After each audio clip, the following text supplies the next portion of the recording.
பிரிசோபிஸ் ஜோலிஃப்ளோரா என்று ஆங்கிலத்திலே சொல்லப்படும் வேலிக்காத்தான் என்கின்ற வேலிக்கருவேல நச்சு மரங்களை தமிழ்நாடு பூராவிலும் விவசாயத்தை அடியோடு அழிக்கின்ற வகையிலும் சுற்றுச்சூழலை நாசமாக்குகின்ற வகையிலும் பற்றி படர்ந்து எதிர்காலமே விவசாயிகளுக்கு சூரியமாகிவிடும் என்ற அந்த ஆபத்தை உணர்ந்து 11 ஆண்டுகளுக்கு முன்னர் நான் சென்னை உயர்நீதிமன்றத்தின் மதுரை கிளையிலே நீதியரசர் செல்வம் அவர்களின் அமர்விலே என்னுடைய ரிட் மனுவை பார்ட்டியின் பர்சனாக தாக்கல் செய்தேன். ஜஸ்டிஸ் செல்வம் அவர்கள் மிகுந்த அக்கறை எடுத்து இது தமிழ்நாட்டிலிருந்து முற்றிலுமாக அகற்றப்பட வேண்டியது என்று அவர் ஆணை பிறப்பிக்கிற போதே தமிழ்நாட்டில் உள்ள எல்லா மாவட்ட ஆட்சித்தலைவர்களும் நேரடியாக இதிலே ஈடுபட வேண்டும், வருவாய்த்துறை அதிகாரிகளை ஈடுபடுத்தி அதே போல எல்லா ஜுடிஷியல் ஆபீசர்ஸ் நீதியரசர்கள் நீதித்துறையில் உள்ளவர்கள் போய் மேற்பார்வை செய்ய வேண்டும், கண்காணிக்க வேண்டும் என்று சொன்னதோடு நீங்களே நேரடியாக உங்கள் கட்சியினுடைய தோழர்களை அழைத்துக் கொண்டு பொதுமக்களை அழைத்துக் கொண்டு இதில் நேரடியாக நீங்கள் ஈடுபட்டால் மற்றவர்களுக்கு அது ஊக்கமளிக்கும் என்றார்.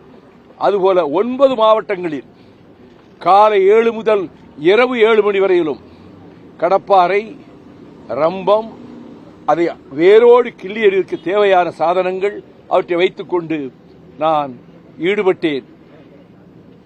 கொளுத்தும் வெயிலும் கூட ஈடுபட்டேன்.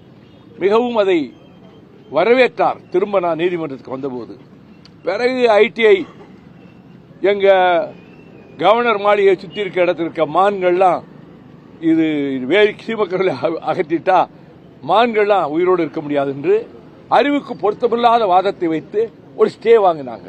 பிறகு அந்த ஸ்டே உடைச்சிட்டோம். சீஃப் ஜஸ்டிஸ் பெஞ்சுக்கே வந்துச்சு. நான் தொடர்ந்து எல்லா அமர்வுகளையும் கலந்துகிட்டேன். இப்ப கடைசியாக நீதியரசர் சதீஷ்குமார், நீதியரசர் பரத சக்கரவர்த்தி அவர்கள் அமர்வில் வந்தது.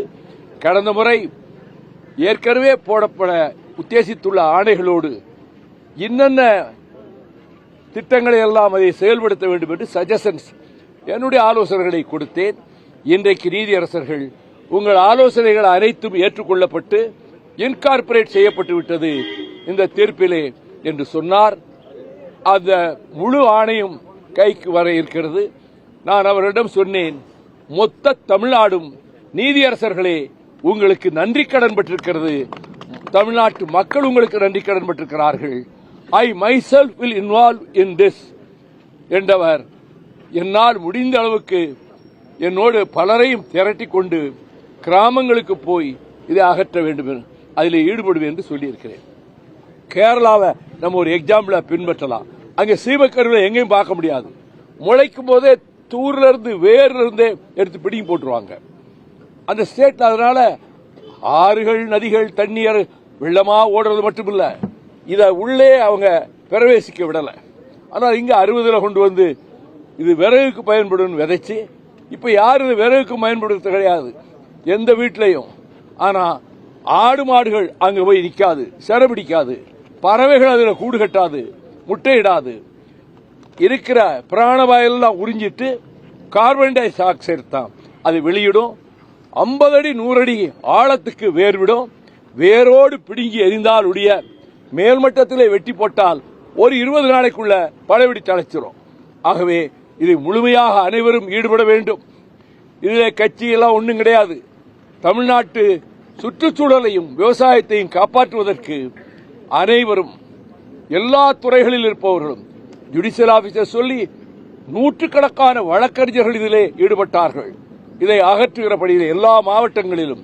அதுபோல மீண்டும் ஒரு போர்க்கால நடவடிக்கையாக இதிலே தங்களை ஈடுபடுத்திக் கொள்ள அனைத்து தரப்பினரும், குறிப்பாக விவசாய பெருமக்களும் விவசாய தொழிலாளர்களும் தொழிலாளர் வர்க்கமும் தமிழ்நாடு பூராவிலும் இந்த வேலிக்கருவிலை அகற்றுவதற்கான அந்த தேவையான பணியில் தங்களை ஈடுபடுத்திக் கொள்ள வேண்டும் என்று தொலைக்காட்சி ஊடக நண்பர்கள், செய்தியாளர்கள், என்னுடைய அருமை நண்பர்கள் மூலமாக தமிழ்நாட்டு மக்களுக்கு, இதில் அரசியல் கிடையாது, ஜாதி மதம் கட்சி எதுவும் கிடையாது, இந்த செந்தமிழ்நாட்டின் எதிர்காலத்தை பாதுகாப்பதற்கும் விவசாயத்தை காப்பாற்றுவதற்கும் சுற்றுச்சூழலை பாதுகாப்பதற்கும் இந்த நீதியரசர்கள் கொடுத்திருக்கக்கூடிய அந்த யோசனைகளை ஏற்றுக்கொண்டு இதிலே தங்களை முழுமையாக ஈடுபடுத்திக் கொள்ள வேண்டும் என்பதையும் என்னுடைய வேண்டுகோளாக வைக்கிறேன்.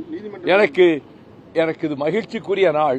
11 ஆண்டுகளுக்கு முன்பு இதற்காக நான் நீதிமன்றத்துக்கு வந்தேன். இன்றும் அவர்கள் தீர்ப்பளிக்கிற போதும் நான் வர வேண்டும் என்று தான் வந்தேன். அவர்கள் நல்ல மலர்ந்த முகத்தோடு இந்த தீர்ப்பை சொல்வதிலே அவர்கள் அவ்வளவு மகிழ்ச்சி அடைகிறார்கள் என்பதை கண்கூடாக பார்க்க முடிந்தது. இதை ஒரு தொடக்கத்திலே சொன்னது வார் ஃபுட்டிங் இதை செய்ய வேண்டும். தேர்தல் நேரத்திலே ஒருவேளை அதிக நாட்கள் அதுக்கு நான் போக முடியாது.